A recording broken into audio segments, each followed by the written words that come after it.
Baru setelah ketiga kalinya, Kiai Kolil berucap, "Baik kalau begitu, karena sampeyan ingin sekali, saya bantu sampeyan." "Terima kasih Kiai," kata sang suami melihat secercah harapan. "Tapi ada syaratnya," ucap Kiai Kolil. "Saya akan penuhi semua syaratnya," jawab orang itu dengan bersungguh-sungguh.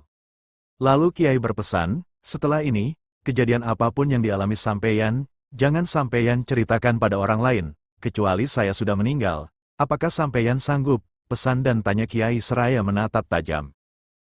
"Sanggup Kiai," jawabnya spontan. "Kalau begitu ambil dan pegang anggurmu, pejamkan matamu rapat-rapat," kata Kiai Kolil. Lalu, sang suami melaksanakan perintah Kiai dengan patuh. Setelah beberapa menit berlalu dibuka matanya dengan pelan-pelan. Betapa terkejutnya ia melihat apa yang di hadapannya, ia sedang berada di atas kapal laut yang sedang berjalan.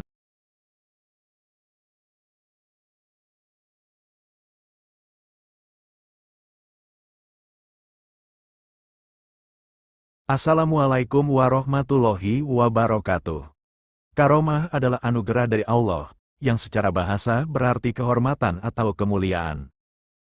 Selain itu, dikenal pula karomah adalah kejadian luar biasa, di luar logika dan kemampuan manusia biasa, terjadi pada diri seseorang yang berpangkat wali. Istilah karomah berasal dari bahasa Arab, secara bahasa berarti mulia. Syekh Thohir bin Soleh Al-Jazairi mengartikan, kata karomah adalah perkara luar biasa yang tampak pada seorang wali, yang tidak disertai dengan pengakuan seorang nabi. Di antara karomah-karomah Kiai Haji Kolil Bangkalan, berikut ini sedikit cerita-cerita karomah beliau yang bisa kami sajikan. Menambal kapal.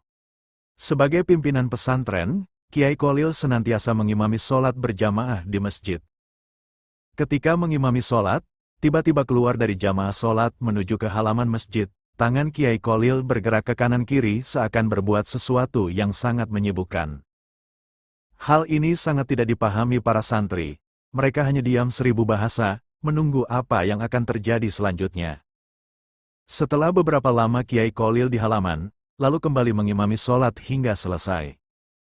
Beberapa hari berlalu, begitu pula dengan kegiatan pesantren berjalan sebagaimana mestinya. Tetapi, bagi para santri peristiwa aneh yang tidak dipahami beberapa hari lalu tetap menjadi tanda tanya. Para santri tetap penasaran sebelum terpecahkan. Hari demi hari berlalu, tidak ada tanda-tanda pemecahan peristiwa yang selalu diingat itu. Baru setelah beberapa hari setelah kejadian itu, datang beberapa orang membawa bungkusan yang sangat banyak. "Mau kemana saudara-saudara ini?" tanya seorang santri kepada tamu yang baru datang. "Saya akan menemui Kiai Kolil. Seminggu yang lalu beliau telah menolong kami dari musibah bocor kapal kami," jawab rombongan yang baru datang itu. Seminggu yang lalu, pikir santri. Padahal, beberapa minggu yang lalu, Kiai Kolil tidak pernah bepergian apalagi menyeberang laut. Akhirnya, santri tersebut mengantarkan rombongan yang baru datang itu ke Kiai Kolil. Seperti biasanya, kalau Kiai kedatangan tamu, lalu bertanya, "Ada keperluan apa?" ucap Kiai Kolil menyambut kedatangan tamu itu. "Kami ingin mengucapkan terima kasih, berkat upaya Kiai yang menyumbat kapal laut kami yang bocor sehingga kami selamat. Kami tentu akan tenggelam jika tidak ada Kiai, dan harta kami semua akan hilang begitu saja," ucap rombongan itu dengan wajah berseri-seri. Para santri yang sengaja mendengarkan pembicaraan di sekitar rombongan itu, seketika sadar dan memahami tentang kejadian seminggu yang lalu. Rupanya, ketika Kiai memimpin sholat jamaah lalu keluar ke halaman masjid dalam upaya menyumbat kapal bocor. Pantas tangan Kiai sibuk bergerak ke sana kemari. Sejak saat itu, para santri menjadi tenang dan tidak penasaran lagi tentang peristiwa yang selalu diingatnya itu. Membetulkan arah kiblat. Kiai Muntaha, mantu Kiai Kolil, yang terkenal alim itu membangun masjid di pesantrennya, dan pembangunan masjid tersebut hampir rampung. Sebagai seorang alim, Kiai Muntaha membangun dengan rencana yang matang sesuai dengan tuntunan syariat. Begitu juga dengan tata letak dan posisi masjid yang tepat mengarah ke kiblat. Menurut Kiai Muntaha, masjid yang hampir rampung itu sudah sedemikian tepat, sehingga tinggal menunggu peresmiannya saja sebagai masjid kebanggaan pesantren. Suatu hari, masjid yang hampir rampung itu dilihat oleh Kiai Kolil. Menurut pandangan Kiai Kolil, ternyata masjid itu terdapat kesalahan dalam posisi kiblat. Muntaha, arah kiblat masjidmu ini masih belum tepat, ubahlah, ucap Kiai Kholil mengingatkan mantunya yang alim itu. Sebagai seorang alim, sebagai Kiai alim, Kiai Muntaha tidak percaya begitu saja. Beberapa argumen diajukan kepada Kiai Kholil untuk memperkuat pendiriannya yang selama ini sudah dianggapnya benar. Melihat mantunya tidak ada tanda-tanda menerima nasihatnya, Kiai Kholil tersenyum sambil berjalan ke arah masjid. Sementara Kiai Muntaha mengikuti di belakangnya, sesampainya di ruang pengimaman, Kiai Kholil mengambil kayu kecil kemudian melubangi dinding tembok arah kiblat. Muntaha, coba kau lihat lubang ini, bagaimana posisi arah kiblatmu? Panggil Kiai Kholil sambil memperhatikan mantunya bergegas mendekatkan matanya ke lubang itu. Betapa kagetnya Kiai Muntaha setelah melihat dinding itu.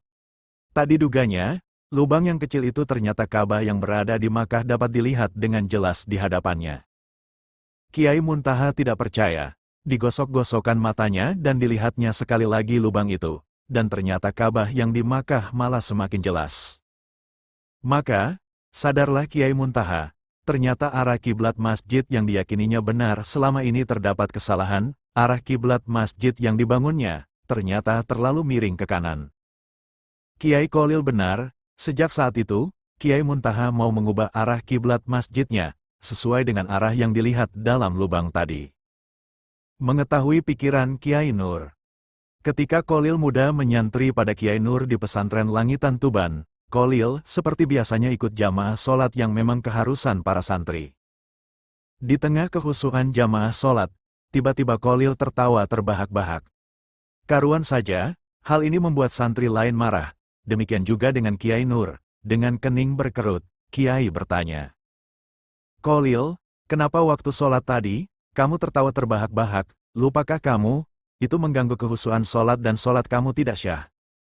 Kholil menjawab dengan tenang, maaf, begini Kiai, waktu sholat tadi saya sedang melihat Kiai sedang mengaduk-aduk nasi di bakul, karena itu saya tertawa. Sholat kok mengaduk-aduk nasi, salahkah yang saya lihat itu, Kiai? Jawab Kholil muda dengan mantap dan sopan. Kiai Muhammad Nur terkejut, Kholil benar, santri baru itu dapat membaca apa yang terlintas di benaknya. Kiai Muhammad Nur duduk dengan tenang sambil menerawang lurus ke depan, serta merta berbicara kepada santri Kholil. Kau benar anakku, saat mengimami sholat tadi perut saya memang sedang lapar, yang terbayang dalam pikiran saya saat itu, memang hanya nasi anakku, ucap Kiai Muhammad Nur secara jujur. Sejak kejadian itu kelebihan Kholil akhirnya menyebar, bukan hanya terbatas di pesantren Langitan, tetapi juga sampai ke pesantren lain di sekitarnya. Karena itu, setiap kiai yang akan ditimba ilmunya oleh Kholil muda, maka para kiai itu selalu mengistimewakannya. Ketinggalan kapal laut. Kejadian ini pada musim haji, kapal laut pada waktu itu satu-satunya angkutan yang menuju Makkah. Semua penumpang calon haji naik ke kapal dan bersiap-siap, tiba-tiba seorang wanita berbicara kepada suaminya. Pak, tolong, saya belikan anggur, saya ingin sekali, ucap istrinya dengan memelas. Baik kalau begitu, mumpung kapal belum berangkat, saya akan turun mencari anggur, jawab suaminya dengan bergegas keluar dari kapal. Setelah suaminya keluar mencari anggur di sekitar anjungan kapal, nampaknya tidak ditemui pedagang anggur seorang pun. Akhirnya dicobanya masuk ke pasar, untuk memenuhi permintaan istri tercinta. Dan, meski agak lama, toh akhirnya anggur itu didapat juga. Betapa gembiranya sang suami mendapatkan anggur itu. Dengan agak bergegas, dia segera kembali ke kapal laut untuk menemui istrinya. Namun betapa terkejutnya sesampai ke anjungan kapal, pandangannya menerawang ke arah kapal yang akan ditumpangi. Semakin lama kapal tersebut semakin menjauh, sedih sekali melihat kenyataan ini, ia duduk termenung tidak tahu apa yang mesti diperbuat. Di saat duduk memikirkan nasibnya, tiba-tiba ada seorang laki-laki datang menghampirinya, dia memberikan nasihat. Datanglah kamu kepada Kiai Kholil Bangkalan, utarakan apa musibah yang menimpa dirimu, ucapnya dengan tenang.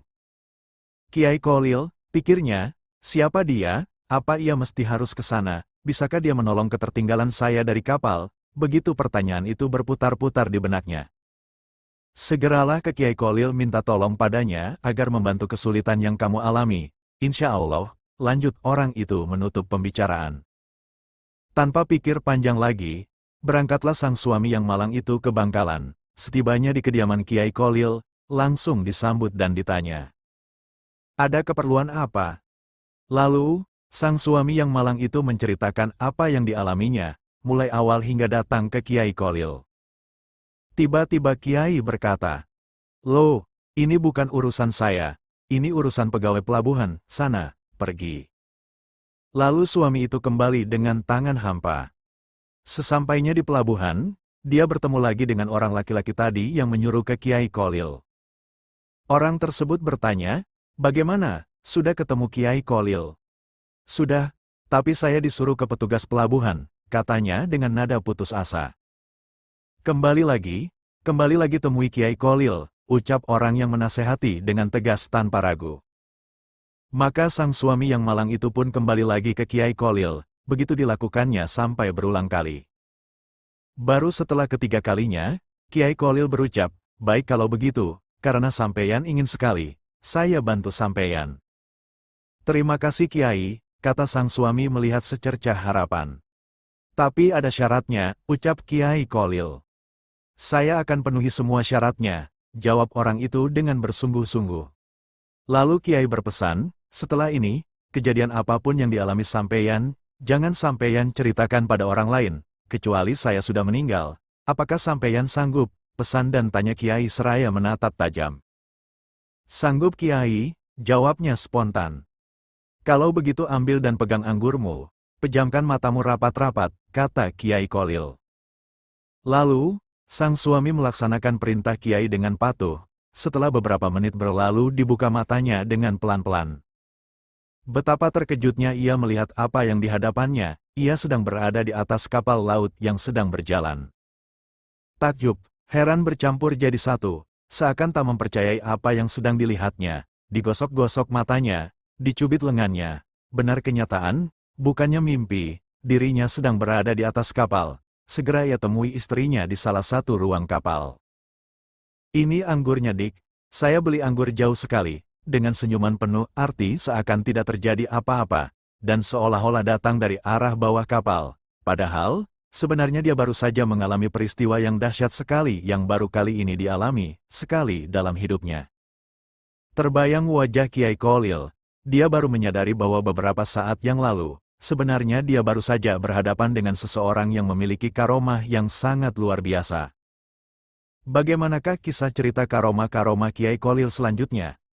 Ikuti kisah karomah Kiai Kholil selanjutnya, dalam episode yang kedua.